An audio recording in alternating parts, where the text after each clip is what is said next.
Ya, jumpa lagi dengan saya Ajitronic Tutorial. Kali ini saya akan memberi contoh praktek ya untuk teman-teman pemula yang sering tombok ketika mengganti LCD. Hasilnya ketika ketika habis dilem hasilnya itu garis-garis, ada yang warnanya ngeblank, ada yang tidak bisa disentuh dan lain sebagainya. Itu adalah dinamika ketika kita mengganti LCD. Menurut saya itu bisa dikatakan takdir juga bisa dikatakan kecelakaan kerja juga bisa dikatakan belum rezeki juga bisa. Itu bisa semua dikatakan seperti itu. Tapi yang jelas proses demi proses itu harus kita teliti ulang. Proses demi proses yang selama ini kita lakukan itu seperti apa, itu harus kita kaji ulang. Jangan sampai karena kecerobohan kita, karena kekurang hati-hatian dari kita sendiri, justru malah berdampak kita menombok LCD ya. Kecelakaan kerja itu ya resiko. Cuma ketika kita sudah berhati-hati, ketika kita sudah menerapkan step by step dengan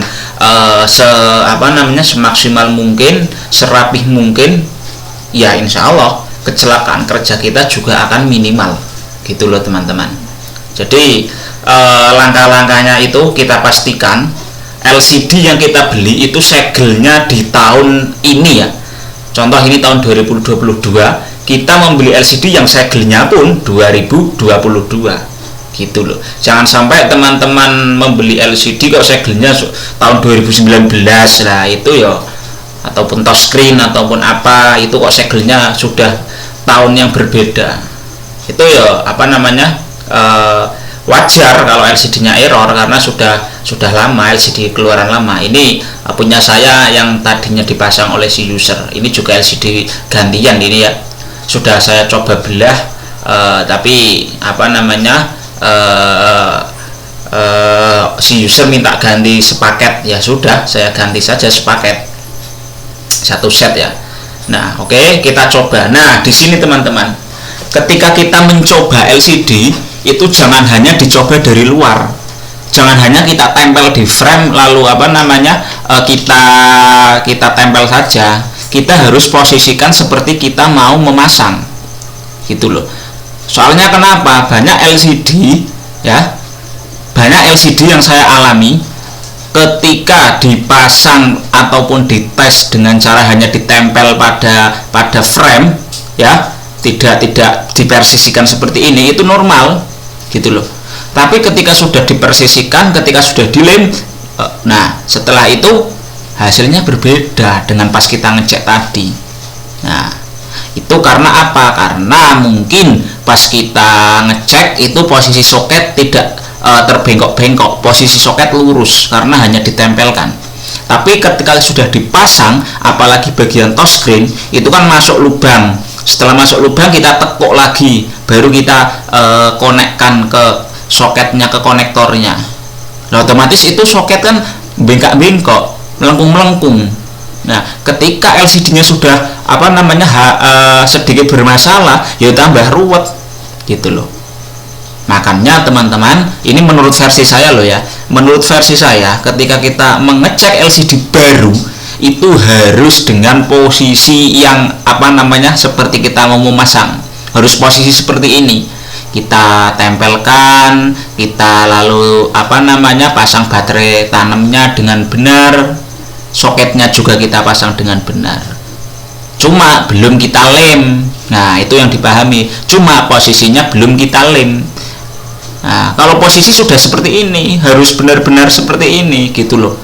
Jadi posisi soketnya pun juga harus ya sesuai yang ada lah.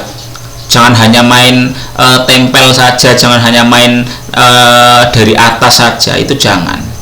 Apalagi dipisah-pisah. LCD-nya kan kebanyakan LCD ditaruh sendiri, terus mesinnya ditaruh sendiri tanpa menggunakan frame umpamanya. Lah itu ya repot lagi kalau seperti itu.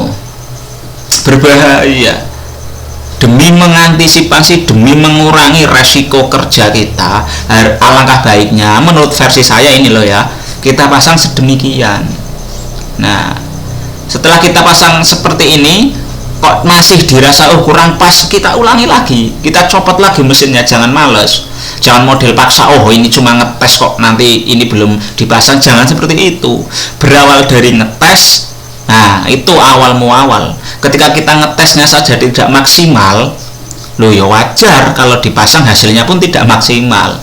Jadi step pertama kita maksimalkan dulu dalam proses pengetesan. Maksimal dalam ngetes sentuhnya, maksimal dalam memasangnya, maksimal dalam melihat gambarnya, apakah ini ada shadow atau tidak, ada titik putih atau tidak.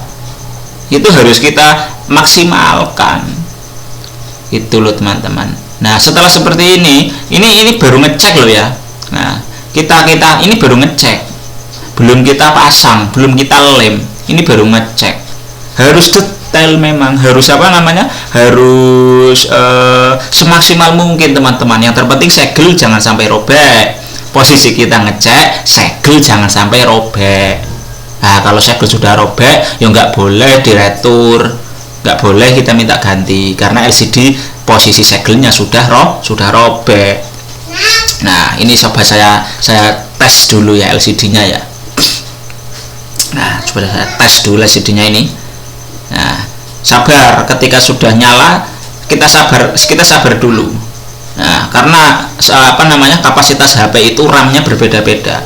Untuk RAM yang sudah tinggi mungkin sekali loading langsung enak disentuh. Nah, coba kita tahan seperti ini. Nah, ini karena HP masih RAM 2 ini. Nah, kita goyang-goyang seperti ini. Apakah posisi yang kita sentuh ini kok mengikuti jari kita secara teratur? Itu berarti posisi sentuh normal. Tapi kalau kita puter-puter kayak gini kok dia ngacak-ngacak sendiri, nggak mau jalan terus, berarti posisi touchscreen bermasalah. Nah, ini kondisi bagus ini. Ini bagus ini kondisinya ini. Segelnya juga segel terbaru ini 2022. Nah, setelah dirasa cukup ya, teman-teman jangan langsung dicabut baterai, jangan langsung main cabut baterai. Harus menggunakan tombol power, matikan daya. Nah, harus tertib biar hasilnya pun nanti maksimal. Nah, pastikan dulu benar-benar kondisi HP mati. Nah, setelah mati baru kita lepaskan soketnya. Yang dilepas pun soket baterai dulu, jangan soket LCD-nya dulu, karena kalau yang dilepas soket LCD-nya dulu, posisi PCB itu masih menyimpan sisa-sisa daya ya. Yang dikhawatirkan LCD-nya blank. Nah, setelah dirasa cukup dalam proses pengetesan, nah kita maksimalkan lagi, kita bersihkan lagi. Karena barangkali masih ada sisa-sisa bekas lem, apalagi ini posisi bekas gantian ya, sudah pernah diganti. Ini masih beruntung ini, awalnya itu digantinya ya standar, sesuai standar lah, menggunakan lem LCD. Nah, yang repot lagi ketika frame sudah pernah dilem menggunakan lem ya yang bukan untuk lem LCD, keras. Wah, itu repot itu membersihkannya. Kita perlu tenaga super itu. Kita perlu sabar. Nah, makanya kita pastikan bersih dulu pada framenya. Oh ya, ini di setiap frame masih ori itu kan ada busanya, itu ada busa, kayak busa lah. Nah, itu jangan teman-teman lepas. Itu gunanya untuk mendul, biar LCD, permukaan LCD itu tidak langsung nempel pada frame. Karena kalau frame kan keras itu. Nah, gunanya gabus ini, busa ini, lah ini untuk mendul-mendul biar tidak keras. Gitu loh. Jadi tidak riskan, tidak rawan lah intinya lah. Ayo, pabrik sudah memperhitungkan toh, ini dikasih ini gunanya untuk apa, itu ya sudah diperhitungkan, nggak sembarangan ini. Jadi teman-teman jangan merubah pabrik, nanti malah repot nanti. Nah, setelah dirasa cukup seperti ini, nah baru kita kasih lem ya di framenya, jangan di LCD-nya. Nanti di LCD jangan di busanya juga jangan. Kita lem di pojok-pojok frame ini saja, tepi-tepi framenya saja, jangan di busanya, jangan. Kan kadang ada nih yang teman-teman apalagi memasang LCD Samsung, biar tidak mengangkat pada framenya dioles-oles lem sebanyak-banyaknya, itu merepotkan nanti yang membuka lagi. Contoh di HP seri J itu lah, ada J1 AC, ada J2 biasa, J2 prime enggak. Contoh J3, J5 lah, itu kok kalau tengahnya itu ikut frame tengahnya ikut dilem, lah itu sudah repot nanti kalau mau membongkar lagi. Nah, kita ratakan. Nah, fungsi lem itu untuk memperekat, itu loh. Fungsi lem itu untuk memperekat, jadi tidak perlu banyak-banyak. Sekira sudah cukup, sekira sudah rata, ya sudah, jangan over, gitu loh. Nanti kalau over bisa merambah ke LCD.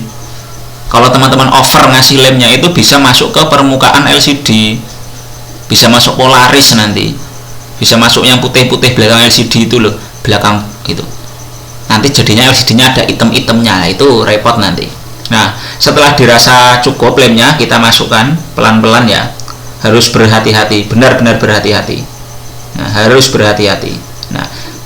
Nah, ini toh, ini sudah persisi kalau seperti ini. Nah, yang bagian bawah itu, jangan ditekan-tekan. Yang bagian bawah jangan ditekan-tekan. Soalnya ketika sudah bunyi makrek, sudah.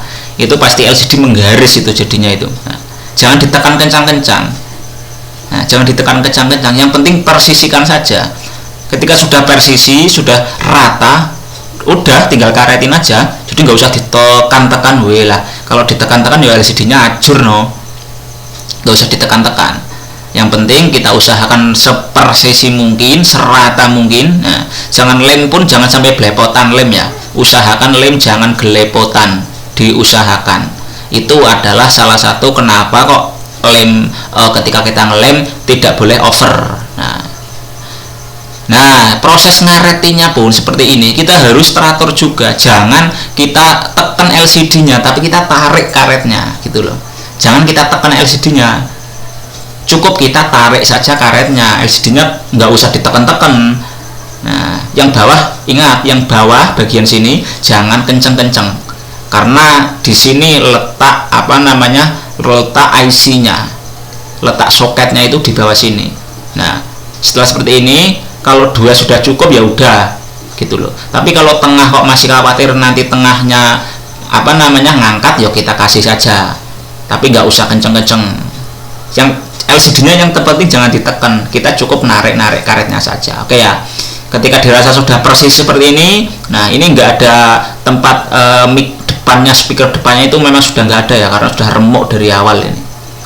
Nah, ya udah, kalau sudah seperti ini sudah dirasa cukup, diamkan saja kurang lebih 2 jam dan kita tunggu hasilnya. Oke teman-teman ya, cukup sekian dulu ya tutorialnya ya. Yang terpenting tetap hati-hati demi menjaga kerjaan kita. Sekian, sampai jumpa di video tutorial berikutnya.